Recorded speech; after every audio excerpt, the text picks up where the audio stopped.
Operation सिंदूर की कामयाबी का डंका अब पूरी दुनिया में बजने लगा है। इसके साथ ही पाकिस्तान भी धीरे धीरे सभी के सामने बेनकाब होते जा रहा है। ऐसे में फाइनेंशियल एक्शन टास्क फोर्स यानी FATF की रिपोर्ट में पाकिस्तान को लेकर जो खुलासा हुआ है वो सुनकर आपके भी होश उड़ जाएंगे। बता दें कि FATF एक अंतर सरकारी निकाय है जो कि निर्णय लेने वाला निकाय है। इसकी स्थापना साल 1989 में पेरिस में G7 शिखर सम्मेलन के दौरान मनी लॉन्ड्रिंग के खिलाफ नीतियां विकसित करने के लिए की गई थी।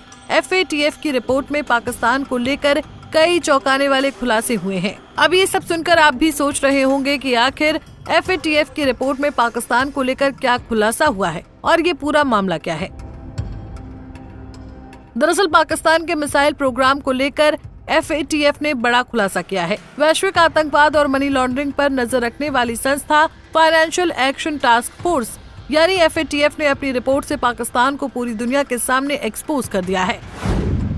अंतर्राष्ट्रीय संस्था फाइनेंशियल एक्शन टास्क फोर्स यानी FATF की ताज़ा रिपोर्ट में बताया गया है कि साल 2020 में पाकिस्तान के कराची स्थित पोर्ट कासिम की ओर जा रहे जिस विमान को भारतीय सीमा शुल्क अधिकारियों ने पकड़ा था, उस जहाज में ऐसा संवेदनशील उपकरण लदा हुआ था जो बैलिस्टिक मिसाइल निर्माण में काम आता है। इस उपकरण को गलत दस्तावेजों के माध्यम से छिपाकर भेजने की कोशिश की जा रही थी।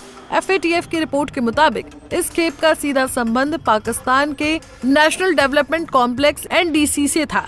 NDC एक ऐसा संस्थान है जो लंबी दूरी तक मार करने वाली मिसाइलों के विकास में सक्रिय भूमिका निभाता है। ये घटना न सिर्फ क्षेत्रीय सुरक्षा के लिहाज से चिंता का विषय है, बल्कि ये पाकिस्तान के मिसाइल कार्यक्रम से जुड़ी वैश्विक चिंताओं को भी उजागर करती है। FATF के इस खुलासे ने पाकिस्तान पर फिर से गंभीर सवाल उठा दिए हैं। जानकारी के मुताबिक भारत अब इसे FATF की ग्रे लिस्ट में वापस लाने की कोशिश कर रहा है। अगर ऐसा होता है तो PM शहबाज शरीफ और आर्मी चीफ आसिम मुनीर की मुश्किलें बढ़ जाएंगी। FATF का कहना है कि अगर देशों ने समय रहते ऐसे प्रयासों पर नियंत्रण नहीं किया तो वैश्विक वित्तीय व्यवस्था का दुरुपयोग होने का खतरा और गहरा हो सकता है। रिपोर्ट में चेतावनी दी गई है कि हथियारों की फाइनेंसिंग रोकने में नाकामी गंभीर अंतर्राष्ट्रीय परिणाम ला सकती है। बता दें कि पाकिस्तान पहले भी FATF की निगरानी सूची यानी ग्रे लिस्ट में 3 बार आ चुका है, साल 2008 से 2012 और फिर 2018 में। हालांकि अक्टूबर 2022 में इसे इस सूची से हटा दिया गया था। ग्रे लिस्ट में शामिल होने से किसी देश को विदेशी निवेश,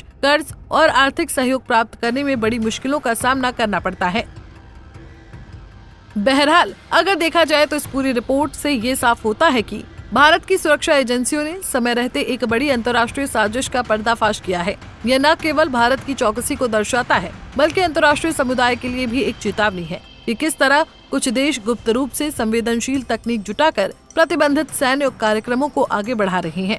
बता दें कि पहलगाम आतंकी हमले और अब इस रिपोर्ट के बाद भारतीय सेना और सुरक्षा एजेंसियां अपनी सुरक्षा में किसी भी तरह की कोई चूक नहीं होने देना चाहती हैं। FATF की रिपोर्ट को लेकर पाकिस्तान ने फिलहाल चुप्पी साध रखी है, लेकिन अब ये मामला वैश्विक संस्थानों को सोचने पर मजबूर कर रहा है कि क्या चीन की मदद से पाकिस्तान गुपचुप हथियारों का जखीरा इकट्ठा कर रहा है। अब दुनिया के सामने सच सामने आने लगा है कि पाकिस्तान आतंकियों को हथियारों से लेकर सुरक्षा तक मुहैया करवा रहा है। खैर, पाकिस्तान इस रिपोर्ट पर चुप्पी साधे हुए है, लेकिन अगर पाक FATF की ग्रे लिस्ट में शामिल हो जाता है तो इससे पाकिस्तानी हुकूमत की काफी परेशानियां बढ़ जाएंगी। Bureau report, Punjab Kesari TV. हमसे जुड़े रहने के लिए हमारे YouTube चैनल को सब्सक्राइब करें और नई वीडियो की नोटिफिकेशन के लिए बेल आइकॉन को दबाएं।